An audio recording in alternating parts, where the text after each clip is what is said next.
people to die. And that's where they kill them again. And they have huge meat lockers there. And that's where the ship will stop on its way out to pick up more meat. These animals, these lizards have just voracious appetites. Voracious. They use a lot of meat. Now, regarding the reptilians, you've said, we've been handed belief systems, political and religious, which have been used to great advantage by this group to promote dissension, hatred, bigotry, and cause war.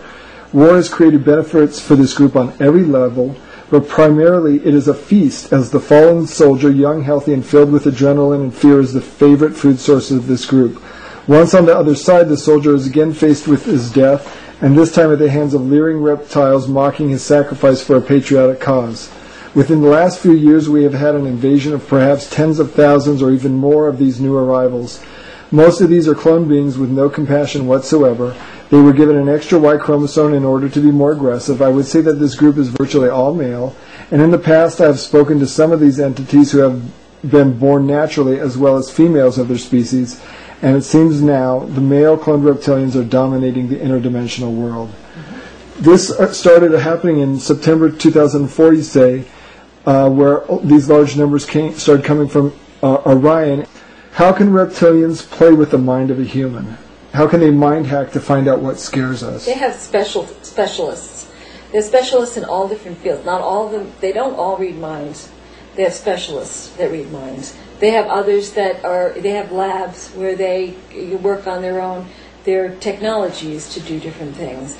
They had a whole group that really perfected the near-death experience. I mean, because in the past it wasn't called upon that often how many people were resuscitated, not very many. So it was just in recent times. So they put forth a great effort to be able to create this whole thing so that we're having this now. We have millions of people having this experience. They have specialists. They have just the minions. They have the soldiers, the workers. They just have. It's very structured, just kind of like here. And are reptilians stealing fetuses from human mothers? Oh, yeah. For what purpose? They eat them. Well, now, there's two purposes. If they're just human, they're food. If they're hybrids, if they're Pleiadian, they're trying to get Pleiadian hybridization. They want Pleiadian DNA badly. That's why, with my friend who's a Pleiadian, he's raped continuously. They have told me they have hundreds of his offspring. Hundreds that they have created because they want that genetic material. Now, when humans kill each other, you say the reptilians feast. Uh-huh. They wait. They told me you make war, we plan the wars, you fight, and we dine. And I have a reversal that says in World War II, when Bush was talking to the war vets, he says, we ate so many, then we hiccuped. I know this is why we have war. Strictly, well, there's different reasons. They can make money and it's control, but it's mainly to eat. So did they instigate murders as well? Oh, yeah. So there was a case that you and Ted investigated back in 94, 95 involving a man who claimed to have killed people under the influence of aliens. Mm-hmm. I think his name is Moody. I guarantee you he was telling the truth. At the time, I wasn't sure. But he said aliens influenced him to kill those women. No doubt about it. I believe him now 100%. Of course, he did it. Now whether he was insane, they can try to influence you, but there still has to be a certain amount of participation. But on the other hand, you have mothers drowning their children in bathtubs, or throwing them from bridges, or sawing their arms off. This is somebody whose mind has been completely taken over. So you say reptilians love making the victims terrified. Why? Because they ingest that energy. It's loosh. They absorb the energy of fear. Yes. And reptilians are very aggressive and threatening, and they use rape, and they're geneticists and mind manipulators. How is it they've been able to become so adept at so many different things to be so effectual over human beings? They wear their life. They have no life without us. We're everything to them. They consider it's their survival. It's for their survival. We are it for them.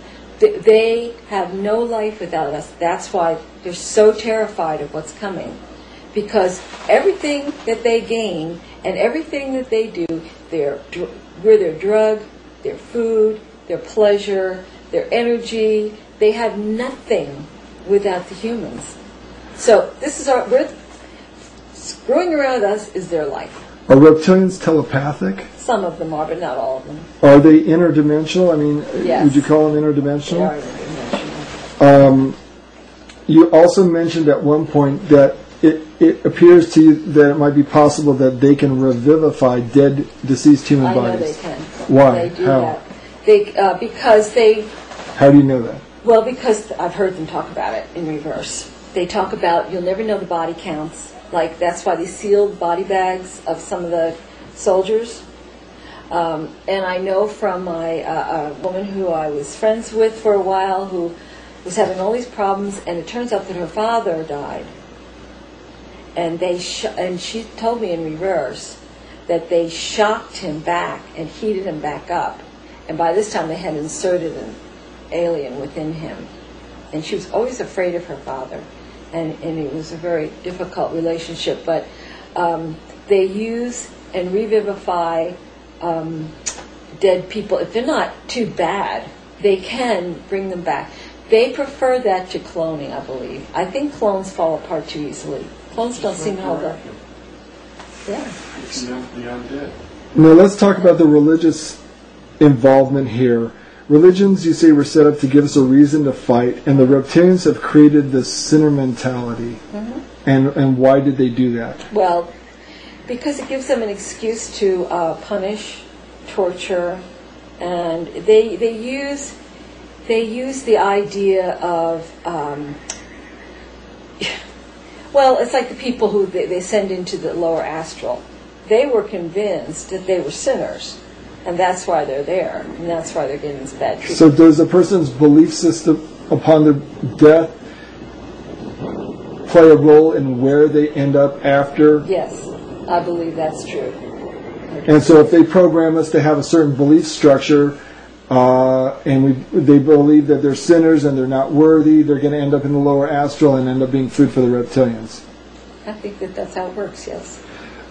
How is that? You say the Catholic Church is heavily infested with reptilians, mm-hmm. and the Catholic Church agenda and the reptilian agenda coincide, and that pedophilia is part of that whole scenario too. Correct, yes.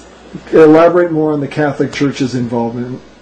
Well, I think when you have a power structure that controls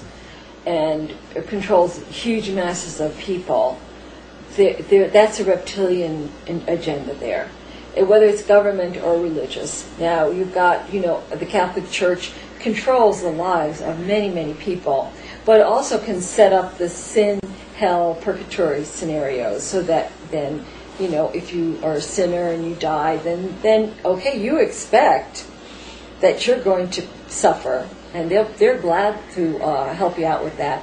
They also, again, I think with the priests and all, they are, a lot of them are seated, and then that's where pedophilia and child abuse and all those things come into play. Are you familiar with Salvador Fresedo, the Jesuit priest who showed up at the first UFO Congress that Wendell held here in Tucson?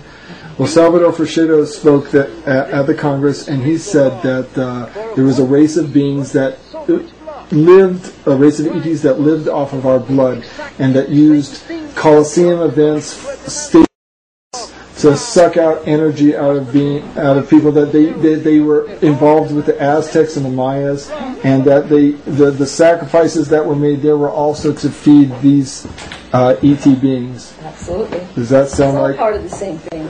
Now this is the wave pattern, and I'm speaking in forward here. I don't even remember to tell you the truth what I'm saying, but when you get to this area right here, you'll hear EVP, which is somebody saying God is Hitler.